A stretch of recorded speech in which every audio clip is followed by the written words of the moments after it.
Hello and welcome back to another Spuddy Reviews.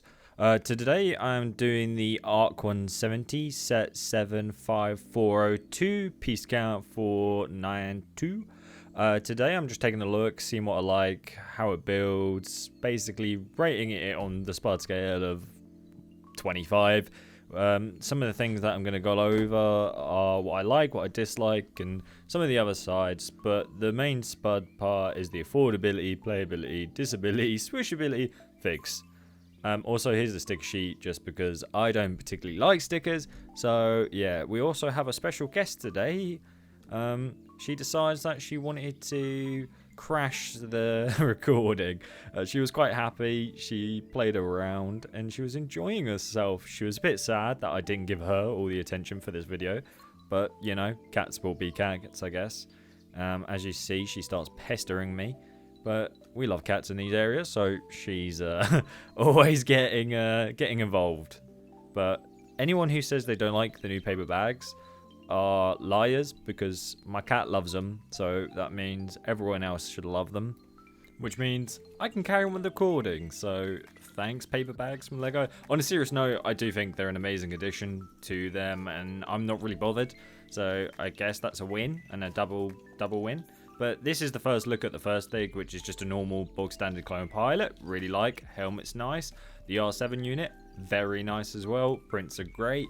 And now to talk about the ARC-170 itself.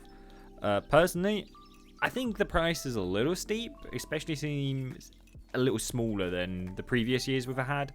But at the same time, it's a lot more detailed in that sense. So I think it's worth it, but it feels steep because you're not got as big of a set as you have from the previous two.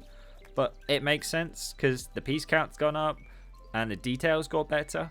So overall, the affordability is there. It's just it seems steep with the initial buy-in, but it's a great build. I thoroughly enjoyed it. I spent an hour sorting it, and it was fun. It was great, and it's a good build for the kids. And I think a lot of the time they'll like it. There's nothing wrong with it, in terms that I think it looks like an ARC-170. I'll show a picture, but it's exactly what I would want from one. Yes, maybe the front bit could be a bit more triangular and downwards. I think that could be the one criticism of this set. Other than that, I think it's a perfectly good build. It's adequate, it's great, and it's everything I want. So on the Spud so far, we've got it at 4 for affordability, because I do think it feels a bit steep at 60. But I guess with sales, price is going to come down, you know. You can work around it easy enough. So now on to playability, kind of the next segment I want to talk about. I think it's a great set for kids. I'll show you later in the video. There's a lot you can do with it. And with 3 figs, you get 3 pilots. What more do you want? With an R7, you can sit in the pit. Brilliant. It's almost perfect in that sense. It's literally what it is. So I'm going to have to go through a 4.4, because whilst there's not a lot of extra features, there are stud shooters, but I guess there's only the 2. There's no torpedoes or flicks, like classic flick fires or anything like that, and I guess it's nothing to fight with. It's a very good set if you've got like 1 or 2 and you've got some other ships from the CIS. It just makes sense in that way. But I guess in terms of playability for a child, you swish it around a few times then you put it down, you take the figs out, and you go, that's kind of my viewpoint. And I think this is where it lacks, really, is the displayability. Personally, I don't like ships as display pieces. I like mocks, I like... Gunship's alright, because they're nice and big, so, you know, at least you can get a decent size thing there. But I guess for these, my initial drawback is you need to hang them.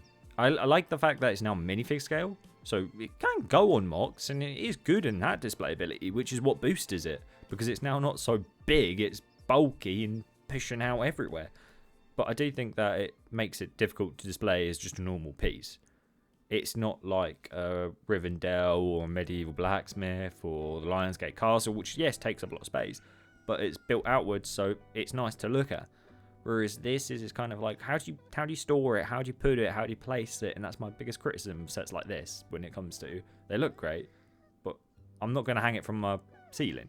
I would like to, but it's just impractical. And if it falls, it breaks. They are more sturdy though, I will say that. I guess that's my criticism of that. It is a ship. But again, there's not much you can do with that. I did still give it a 4 because I think it looks brilliant. And if you display it on one of the stands that people have custom made, then I think you're on for a winner, really. But again, it comes down to the initial, do you want to go out and buy one? Which is cool, but it's good. It's very good, but almost lets you down in that sense that Lego doesn't come with one automatically. Which I guess is one criticism I would like to have. It would be nice to be able to have sets, but I guess people make them and you can sell them. Another look at the Clone Pilot just because it's cool. I'm going to go to the swooshability next. I'm going to go for a 4.4 because it is a ship. It's got a lot of cool features. You can just shred it. You can just go. You can have fun. It is a good set for that. There's not really much to say about swooshability. I'll show you more later. So I did put it at a 4.4, but that's about it. That's as much as I can muster. It can't go higher, but I feel like it's better and it can't go lower. Like, it's not going to be high. Well, it's not going to be higher because I don't think it can go higher, but it's not going to be lower because it's not like trying to compare it to a sandcrawler, which is going to have low swooshability, but it will make up for it in maybe the rolling, which is what I'll class as swooshability. Let's just keep that down low. And I do think there is a lot more they could have done with the set, really. It would have been nice to, like, have maybe the wings bulked a bit. That's kind of maybe the only downside, or I don't really know. I'm just kind of spitballing here because I think it's actually a perfect set, really. And it will definitely be an A tier whenever I do a tier list for this wave, because I think it's better than the rest. Personally, I think it's better as Ahsoka's. Yes, it's £20 more, but it's almost worth it. You get one extra thing, which is printed amazingly. 2 named characters at that as well. Technically 3 if you count the droid, but we'll play around that. So, yeah, it's not bad. And now I'm just going to talk about the last bit, which is figs. Who doesn't love a good fig roll? No. I personally think the figs in this are outstanding. It's actually the best version of a Clone Pilot we've ever had, which is a bit bizarre since they've been in media for 20 years. 20 years. Well, 25 actually, because it's the 25th anniversary.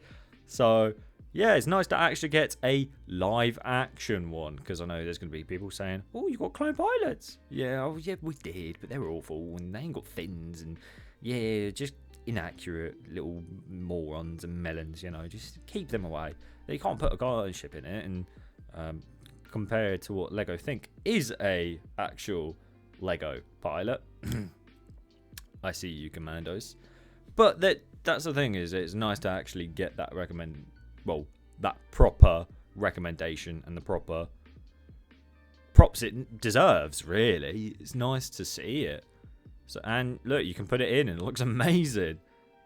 It's good as well that I like that you're able to put it in. That's another criticism I actually have. I've just realised that on the rewatch that I'm putting it in now, is that if you take the R3 out, you're left with a bit, and it would almost be nice to have a little bit that you can put in, like a Lego piece, a couple of pieces. That would work. Overall, I think I'm going to give it, well, it comes to 21.4, which is not a bad rating at all, which I'm quite happy about. It's a really good set. Would recommend to pick up. And if you can go to the sale, Bob's your uncle, even better. And as you can see, the minifig sits in there perfectly. It's a great set. All of them go in there well. I'm going to showcase the swishability in a second. It's just a phenomenal set from start to finish. Display wise looks good, and the minifigs class. It's a pretty good set, standard for what I would consider the sets going on forward. Hopefully, you never know, you don't know what you're going to get, which is the shame. But I am going to now take this time to just quickly plug my my other channel whilst I'm sat here. So if you could check out Lego Spuddy, well, this one, subscribe and a like would go a long way to helping the channel to get to 10 subscribers. And my gaming channel, which I would like to get to 10 subscribers, would be really, really good. So thank you for those that have enjoyed this video and watched. And swoosh your ships. Make sure you enjoy, have fun, and enjoy the rest of your day. Good.